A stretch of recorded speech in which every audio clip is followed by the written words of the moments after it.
and welcome to episode 2 of the Nashcon TV podcast. I'm Josh Krebs. Excited to have you joining us here for the podcast. Wanted to give you an update on some of the tournaments that I talked about last time.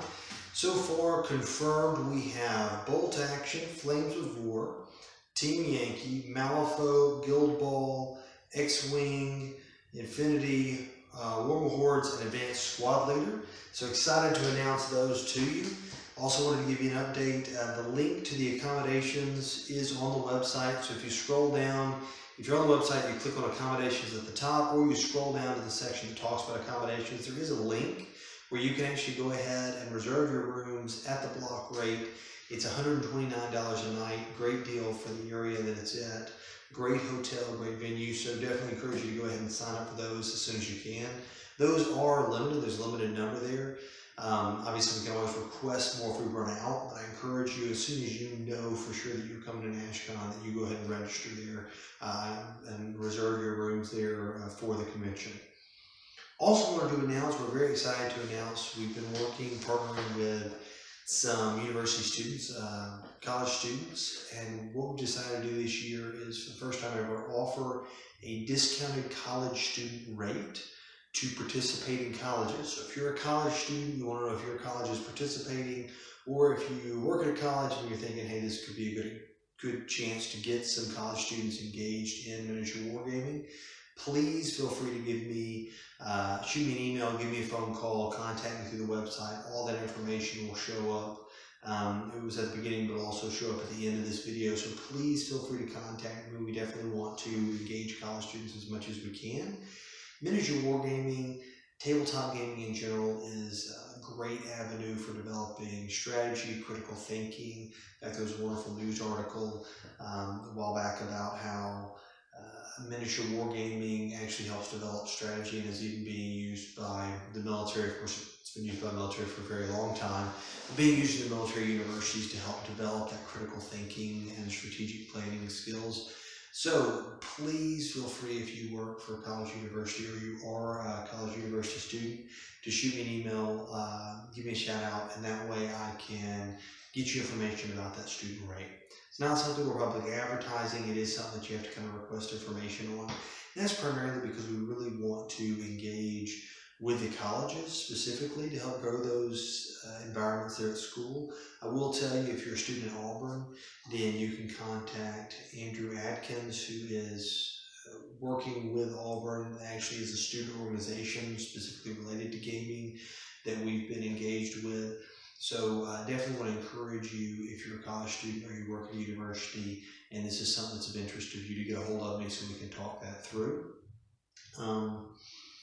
Also wanted to say, we've really been trying to engage in some new games. I've been trying to engage in some new games, and so I've been visiting some of our vendors that are in Nashville, specifically Comic City 2 and the Game Cave. Comic City 2 is in, I believe it's technically Madison, off of Lebanon Pike, and the Game Cave is in Hermitage.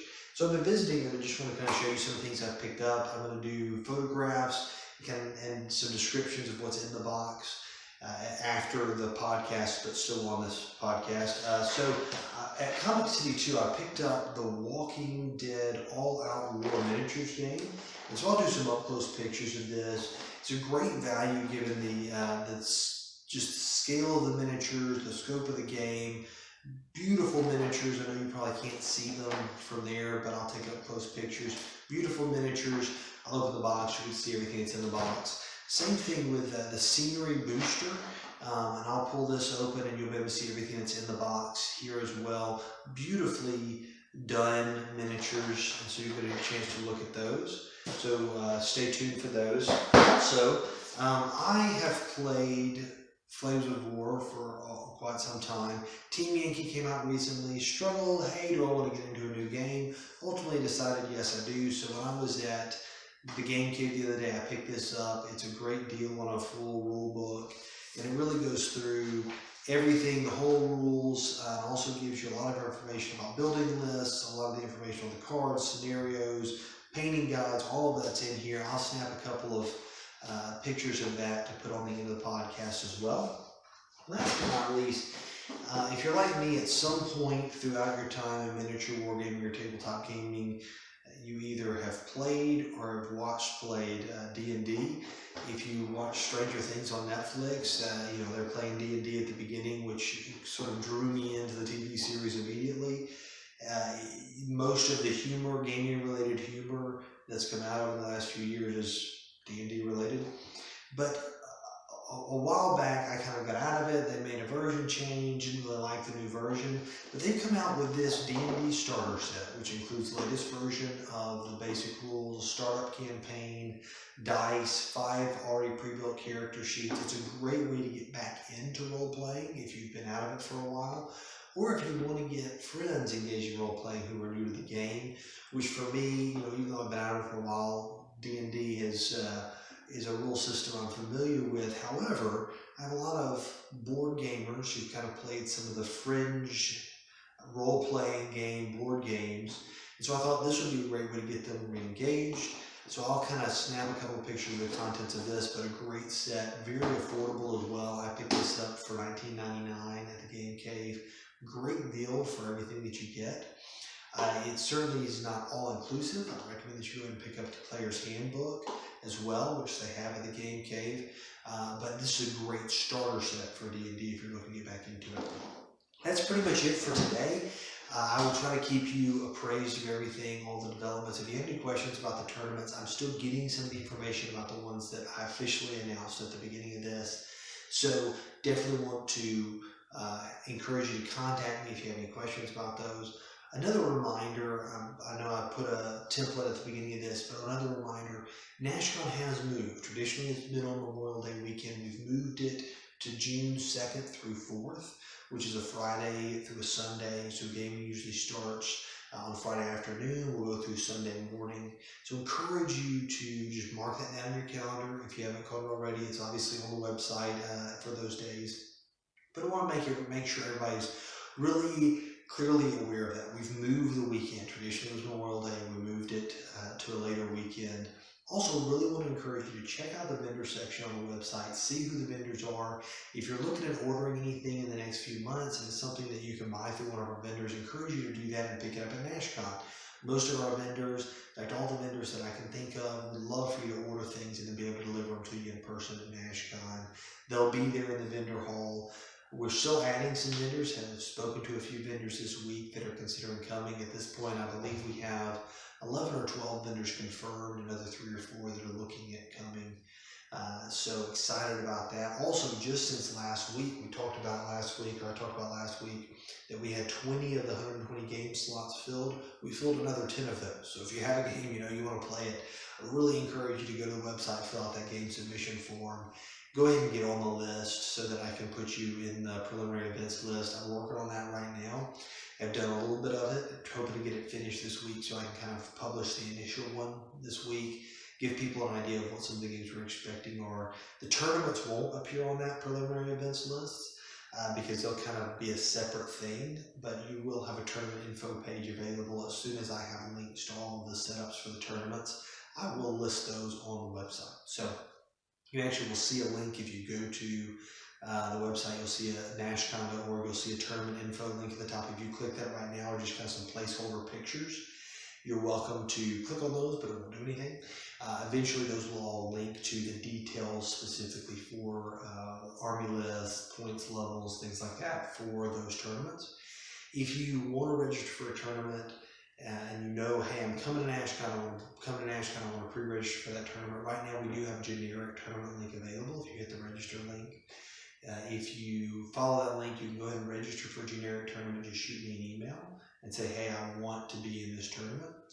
Or you can wait until we have specific registration links for all those tournaments. Either way is fine. I just want to make you all aware of that. So that's it for today. Next week, I'm hoping to start our interview process with some of our game masters, some of our vendors, and it'll probably be remote next week. This isn't much of a set, but it's what I have right now, so hopefully we'll build that up some as we go. Thank you so much for watching, and stay tuned because I'm going to do some contents, pictures of the games that I recently purchased from our vendors. Thanks so much. So inside the Walking Dead All-Out War Miniatures game, you're going to find 6 plastic survivors: Rick, Carl, Derek, Patrick, Liam, and Sandra. 12 plastic walkers, 1 rule book, 1 quick start guide, 1 RV, 4 cars, 6 barricades. All of those are going to be flat, 2-dimensional.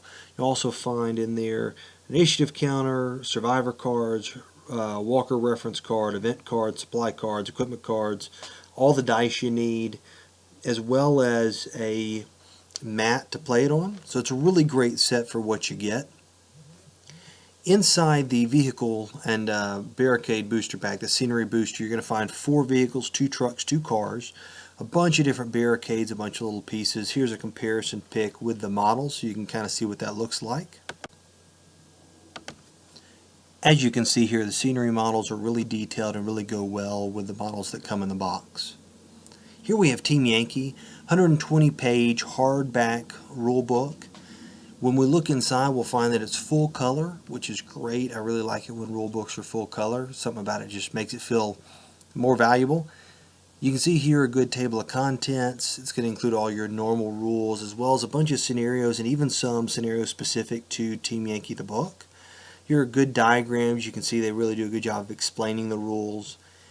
Here's a force organization chart, the beginning of one for the Americans. They also have the force organization chart for the Russians.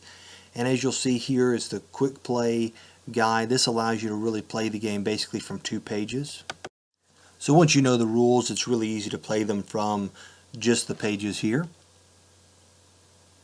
Lastly, the starter set for Dungeons and Dragons. As you can see here, it includes the dice and the starter rule set, which helps you play up through level 5. Lost Mind of Fandelver, which is a scenario set up for specifically levels 1 through 5 characters and kind of teach a GM. You can also see the 5 character sheets that it includes. And also you can see that it's got wonderful full color illustrations here. So really a good set. Still have some room left in the box, so if you wanted to store maybe some miniatures in there, maybe the player's guide or player's handbook, I guess I should say, it'll actually fit in the box with the rest of this. And so really a good set for the value. And that's all I have for you today. Thank you so much for joining us for episode 2 of the Nashcon TV podcast.